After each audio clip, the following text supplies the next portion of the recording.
Good morning. Mackenzie Johnston with Tri-State Livestock News, bringing you your Friday morning headlines concerning fair cattle markets. Sponsored by Sandhills Beef Company, American producers feeding Americans, because we all know monopolies won't get us anywhere. To learn a little bit more about Sandhills Beef Company and all they have to offer, head on over to their website, sandhillsbeefco.com. Also sponsored by Sodak Angus. Sodak Angus will be hosting their 64th annual bull sale this coming Monday, January 18th, at the ranch near Riva, South Dakota. They will be selling 115 range-raised red and black Angus coming 2-year-old bulls with the power and performance to ensure profitability in your calves. This is a sale you do not want to miss. Sodak Angus offers a first season guarantee and free keep with May delivery arrangements. For more information, go ahead and give Vaughn a call at 605-430-4372, or you can just head over to their website, Sodak, S-O-D-A-K, Angus.com. According to Meeting Place, Nicaragua's Nuevo Carnic, the largest purchaser of Nicaraguan beef products, has announced that it will be expanding its presence in the United States. The company provides an extensive variety of vacuum-packed beef products for restaurants and grocery stores. At this time, these products are sold in 15 countries around the world. According to Nuevo Carnic, the company is a leader in the organic fertilizer market and leads the way with its sustainable agricultural practices that include advanced feedlots, wastewater management systems, a reforestation initiative, and a commitment to cattle traceability.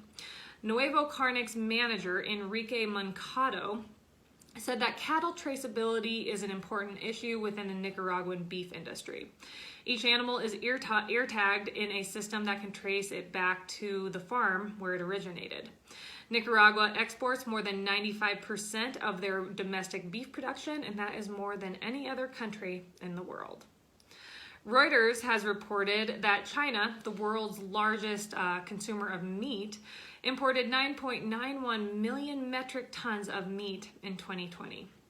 Year over year, this was approximately a 60% increase in imports, mostly due to China's pork output dropping 19% in the first half of 2020 when African swine fever spread through their hog herds. The U.S. is China's largest supplier of pork, and in 2020, China's imports of U.S. pork increased 223.8%. China ramped up their testing of imported chilled foods over fears of coronavirus in the second half of 2020, which did cause imports to slow down a little bit. However, they were still able to keep a healthy pace. China is expecting their pork production to increase 10% in 2021 since they have aggressively restocked pig farms throughout the country. According to Rabobank, this will cause Chinese imports of pork to drop by as much as 30% this year, 2021. NTV News out of Nebraska has reported that the small village of Mead, Nebraska, located in the eastern part of the state, they have about 500 residents that live there.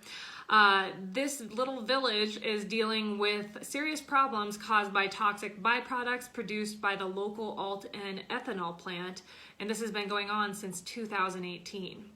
Despite the residents' best efforts, the plant has not taken into consideration the concerns of the community. The Alt-N ethanol plant uses a rare method to produce its ethanol. It uses grains that have been treated with neonicotinoids, better known as neonics. Besides the plant in Mead, there is only one other plant that uses the same method, and that is located in Kansas. Neonics are a neurotoxic insecticide. When grain treated with neonics is used to produce ethanol, a green toxic byproduct is produced. Jody Wiebel, a longtime resident of Mead and former Planning Commission member, believes the green toxic byproduct is causing health problems throughout the community. She worries that the toxic byproducts have the potential to threaten the water supply there in Mead and the surrounding area. Our well is only about 40 feet deep, and the ethanol plant has tens of thousands of tons of toxic byproduct sitting on the bare ground. No barriers and no cement. It's going to eventually leach into one of Nebraska's biggest aquifers, stated Wiebel.